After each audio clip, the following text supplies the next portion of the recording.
نحمده ونصلي ونسلم على رسوله الكريم أما بعد فأعوذ بالله من الشيطان الرجيم بسم الله الرحمن الرحيم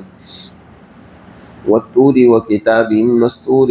في رق منشور والبيت المعمور والسقف المرفوع والبحر المسجور إن عذاب ربك لواقع ما له من دافع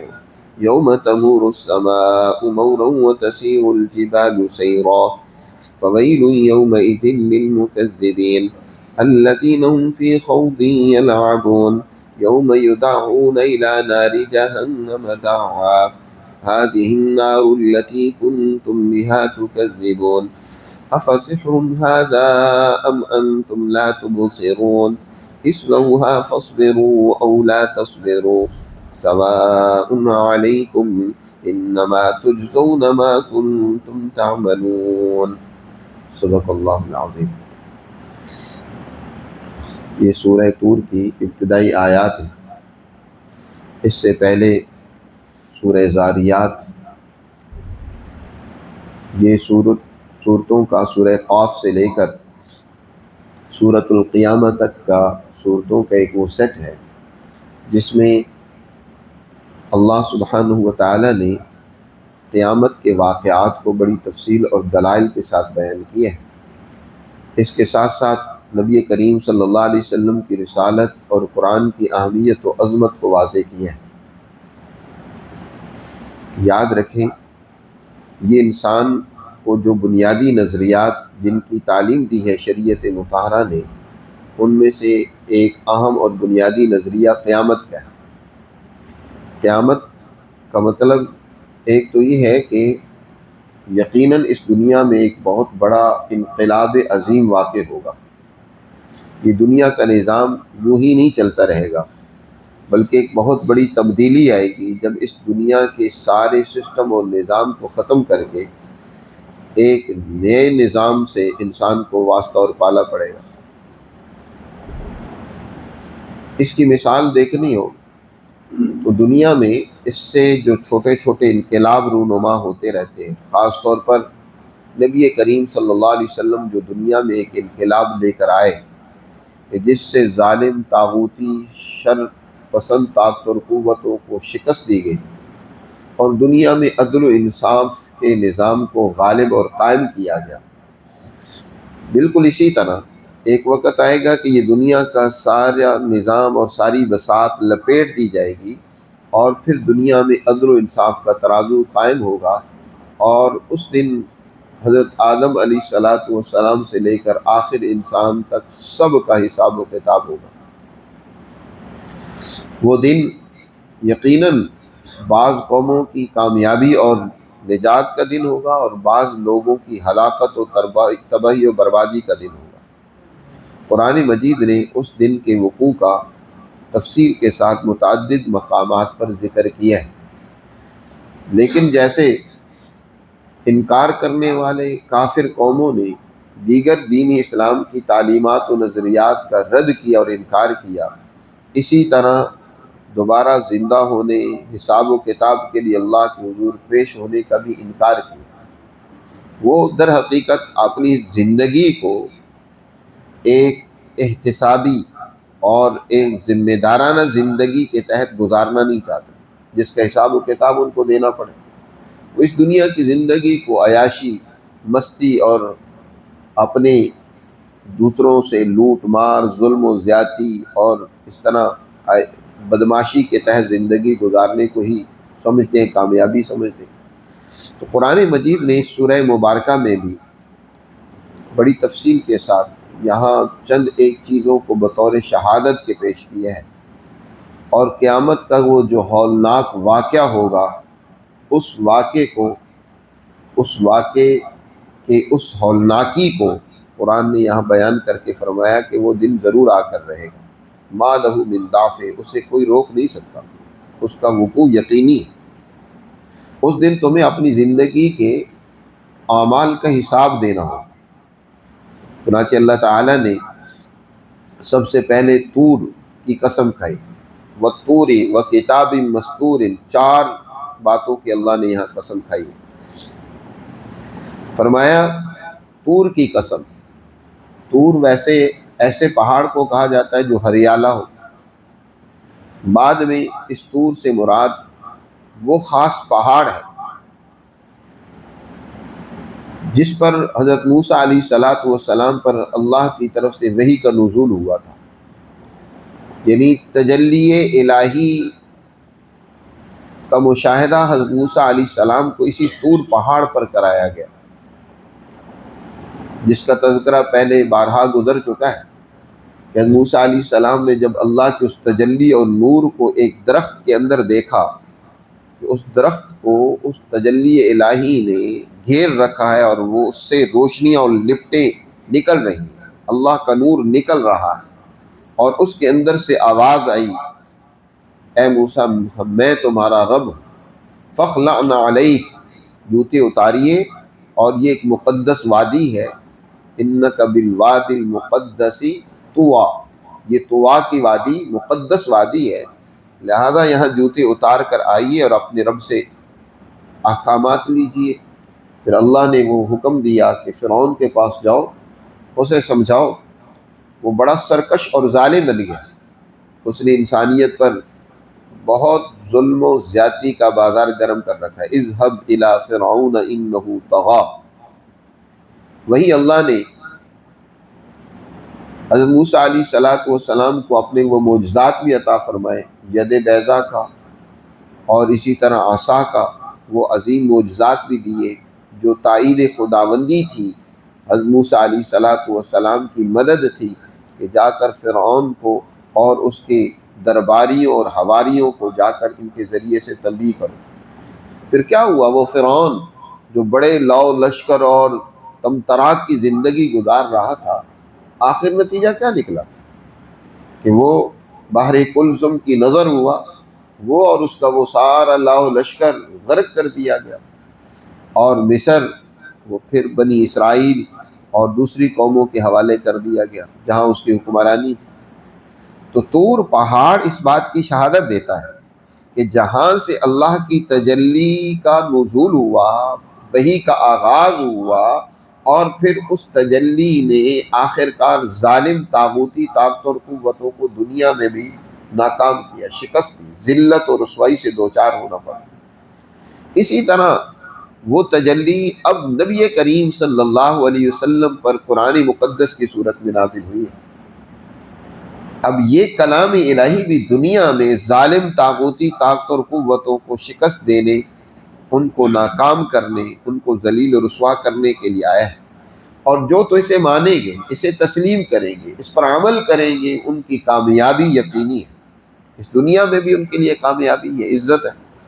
اور آخرت میں بھی ان کے لیے کامیابی ہے. تو سب سے پہلے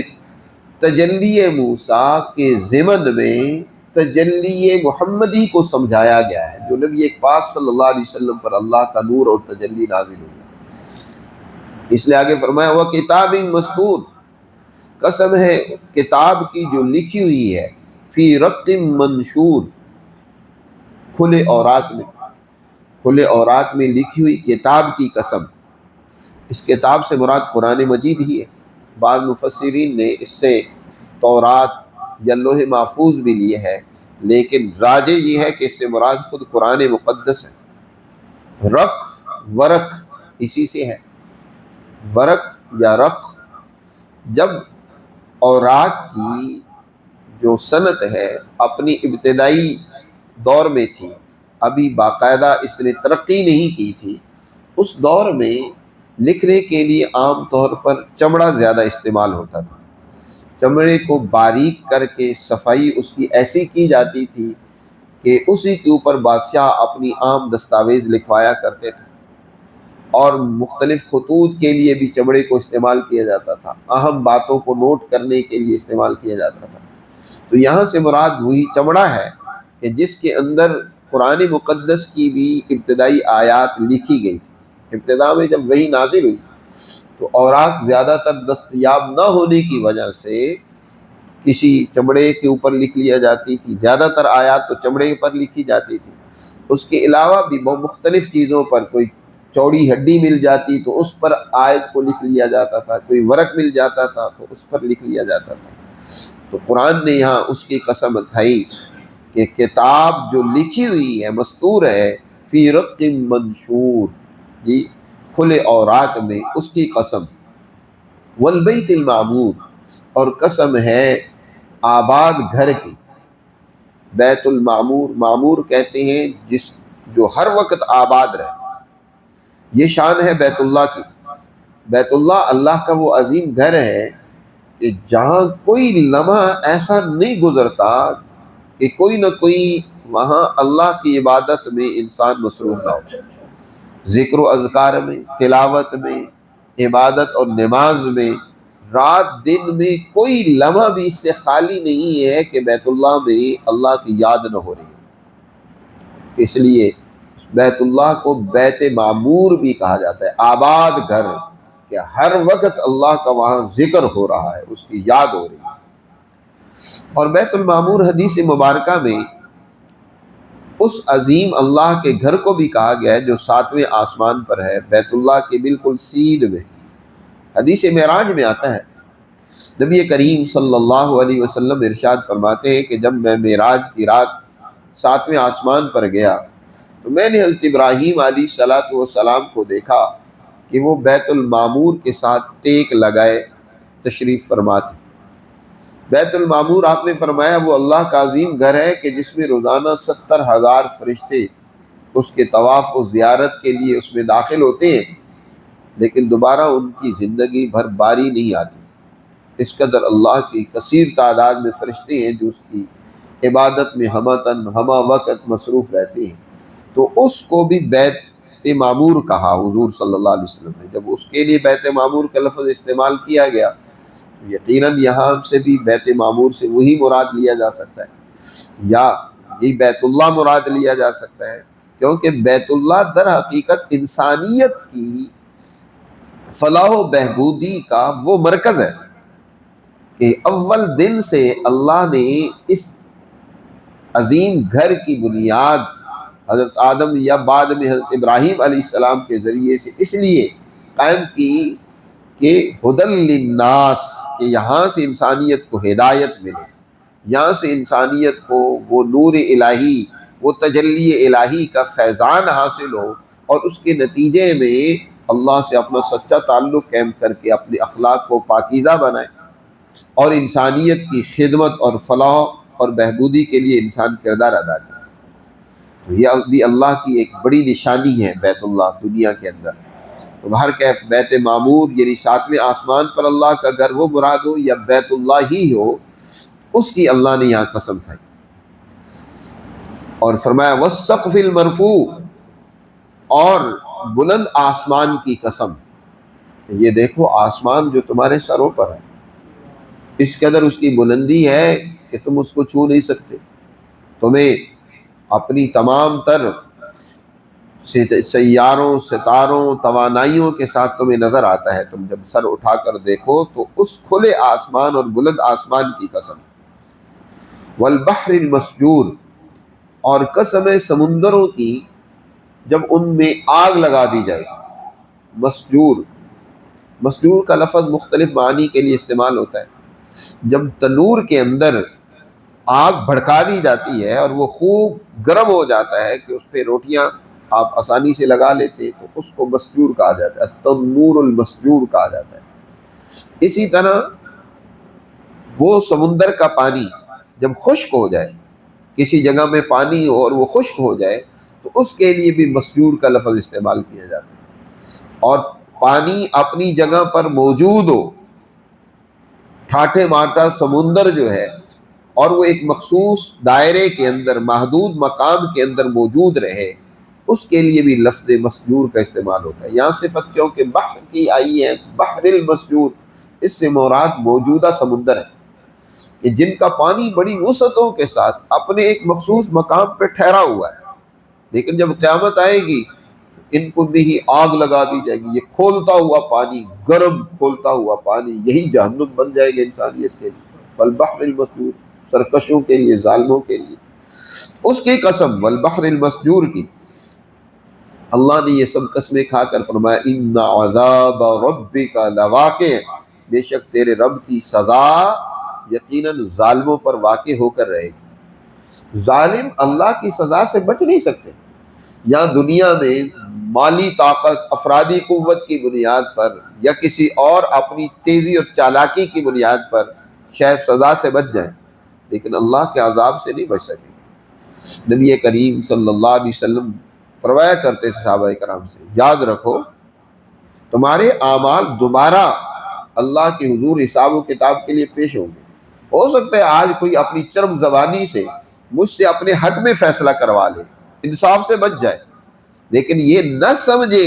کہ اس کا فیصلہ دوبارہ نہیں ہوگا۔ اس کا فیصلہ دوبارہ ہوگا، اس کا وہ مقدمہ، وہ قضیہ دوبارہ عدالت الہی میں پیش ہوگا، جہاں کوئی چرب زبانی، جہاں کوئی انسان کی مالی طاقت، افرادی قوت اس کے کام نہیں آئے گی۔ وہاں اس کو اس اپنے جرم کی سزا یقیناً ملے گی۔ ان عذاب ربک لواقع ما لہ من دافع، جسے کوئی دور نہیں کر سکے گا، ہٹا نہیں سکے گا۔ ما لہ من دافع، یہ وہ دن ہوگا یوم تمور السماء مورا، جس دن آسمان بھی بہت تیزی کے ساتھ لرزنے لگ پڑے گا۔ آسمان اپنی وسعتوں کے ساتھ اپنی جگہ پر قائم ہے، ہم دیکھتے ہیں اس میں کوئی حرکت نہیں ہے، لیکن جب وقوع قیامت ہوگی تو جیسے ایک درخت سخت آندھی اور طوفان میں، جھکڑ میں کھجور کا طویل تنا، جب تیز آندھی آتی ہے تو وہ ہوا اس کو کبھی ادھر لے جاتی ہے، کبھی ادھر لے جاتی ہے، وہ درخت خوب جھولنے لگ پڑتا ہے۔ آسمان اس وقوع قیامت کے وقت اس درخت کی طرح یوں ہی حرکت کرنے لگ پڑے گا۔ اس کو کہا جاتا ہے تمور السماء مورا، کہ آسمان اس طرح لڑکھڑانے لگ پڑے گا، جھولنے لگ پڑے گا جیسے درخت جھولتا ہے۔ یوم تمور السماء مورا وتسیر الجبال سیرا، اور پہاڑ جو اپنی سختی اور صلابت کے ساتھ اپنی جگہ پر قائم دائم ہیں، لیکن جب وہ دن آئے گا یہ پہاڑ بھی اپنی جگہ سے یوں اکھڑیں گے، یوں دوڑیں گے، تیزی کے ساتھ چلیں گے، جیسے روئی کے گالے اڑتے ہوئے نظر نہیں آتے، ایسے پہاڑ بھی ریزہ ہو کر یوں روئی کے گالوں کی طرح اڑتے ہوئے نظر آئیں گے۔ تو جب یہ دونوں چیزیں اپنی اتنی صلابت اور سختی کے باوجود ان کا حال یہ ہوگا جی، تو آپ دیکھ لیں کہ وہ دن، وہ واقعہ کتنا سخت ہوگا، وہ ہنگامہ کتنا ہی عظیم تر ہوگا۔ اس لیے اللہ نے ارشاد فرمایا فَوَيْلٌ يَوْمَئِذٍ لِّلْمُكَذِّبِينَ، اس دن ان لوگوں کے لیے جو آج اللہ کی ان تعلیمات کو جھٹلا رہے ہیں، آج ان تعلیمات پر انہیں یقین نہیں آ رہا،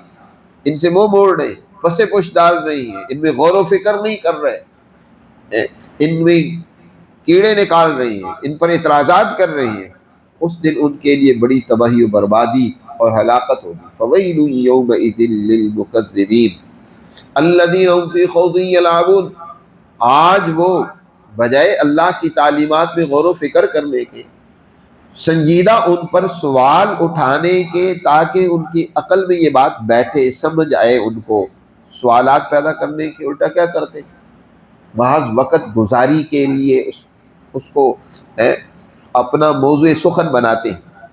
بات چیت کرتے ہیں ان موضوعات کے بارے میں، قیامت کے بارے میں بھی بات چیت کریں گے، نبی پاک صلی اللہ علیہ وسلم کے بارے میں بھی بات چیت کریں گے،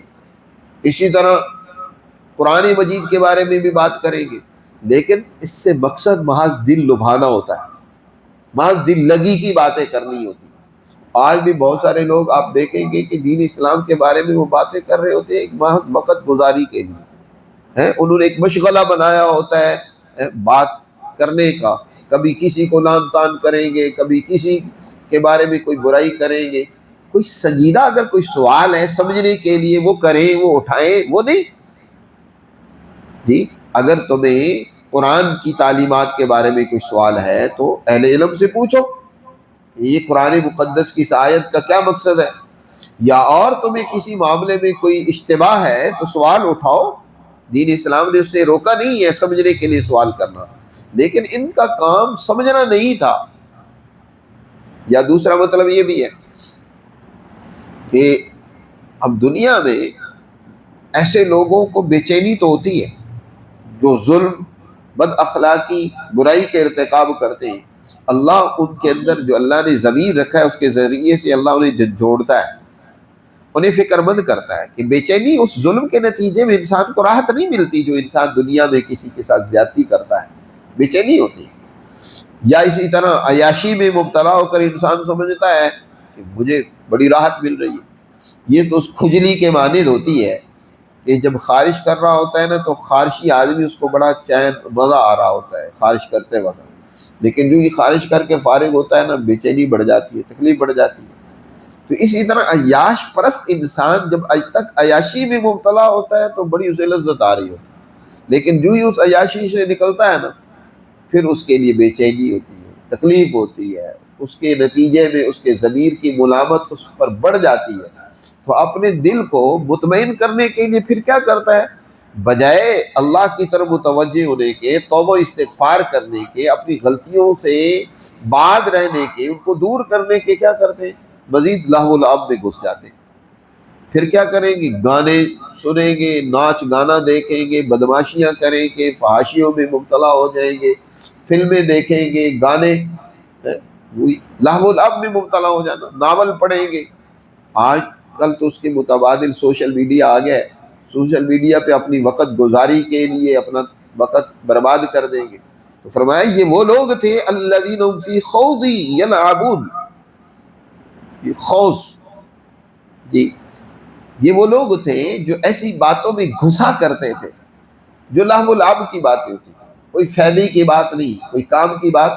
نہیں، محض فضول باتوں کے اندر اپنے آپ کو لگائے تھے۔ خوض اصل میں کہا جاتا ہے پانی میں ایک طرف سے داخل ہونا، دوسرے سے نکل جانا، دوسری طرف سے نکل جانا۔ یلعبون کا آگے لفظ بتاتا ہے کہ یہ دل لگی کی باتوں میں یا اسلام کی تعلیمات کے بارے میں بھی سوال کرتے تھے، تو اس لیے نہیں کہ کوئی اس سے فائدہ حاصل ہو، اس سے سیکھے، اس کے مطابق اپنی زندگیوں کو بنائیں، بلکہ باتیں ادھر سے شروع کی ادھر سے نکل گیا بس۔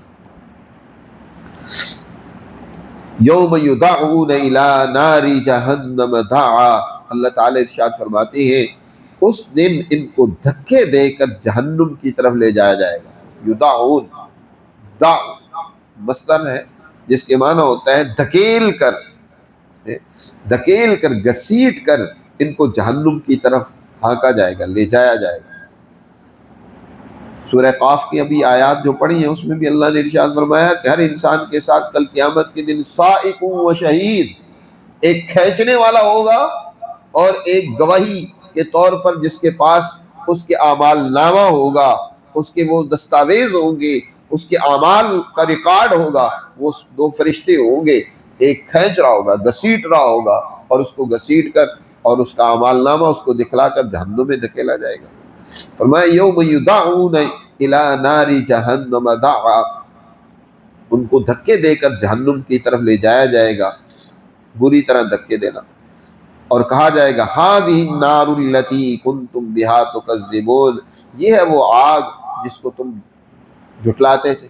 جس پر تمہیں یقین نہیں آتا تھا کہ جہنم ہے، آخرت میں کچھ حساب و کتاب ہے، جس پر تمہارا یقین نہیں تھا، تم اس کو جھوٹا سمجھتے تھے۔ اب بتاؤ افسحر ھذا، کیا یہ جادو ہے؟ حضور کی باتوں کو تم جادو قرار دیتے تھے، کیا یہ اب بھی نظر کا دھوکہ ہے؟ ابھی تمہیں نظر کا دھوکہ لگا ہوا ہے، اب اس میں عملی طور پر گھسو نا، تمہیں پتہ چلے کہ یا یہ جادو تمہاری آنکھوں پہ کر دیا گیا کہ محض ایک لال لال شولے نظر آ رہے نہیں۔ افسحر ھذا ام انتم لا تبصرون، یا تمہیں نظر نہیں آ رہا، اصلوھا، اب اس میں داخل ہو جاؤ، اس جہنم میں داخل ہو جاؤ، اصبروا او لا تصبروا، اب یہاں تمہارے لیے سوائے چیخنے چلانے، سوائے رونے دھونے کے کچھ بھی نہیں ہے۔ اب یہاں برداشت کرو یا رو چلاؤ، صبر کرو یا صبر نہ کرو، سواء علیکم، تمہارے لیے دونوں حالتیں برابر ہیں، رونا دھونا بھی تمہارے کسی کام نہیں آئے گا، برداشت کرنا بھی کسی کام نہیں آئے گا۔ لیکن یہ بات یاد رکھو انما تجزون ما کنتم تعملون، اللہ کی طرف سے تم پر ظلم نہیں کیا گیا، بلکہ جو تم نے اعمال کیے ہیں یہ اسی کی سزا ہے، بے شک تمہیں سزا دی جا رہی ہے اسی کی جو تم دنیا میں عمل کرتے تھے۔ تو اس طریقے سے یہاں پر اللہ سبحانہ و تعالیٰ نے ان آیات مبارکہ میں بہت ہی ایک پر اثر انداز میں انسان کو اپنے اعمال کی طرف متوجہ کیا ہے کہ اپنے اعمال کو درست کر لو.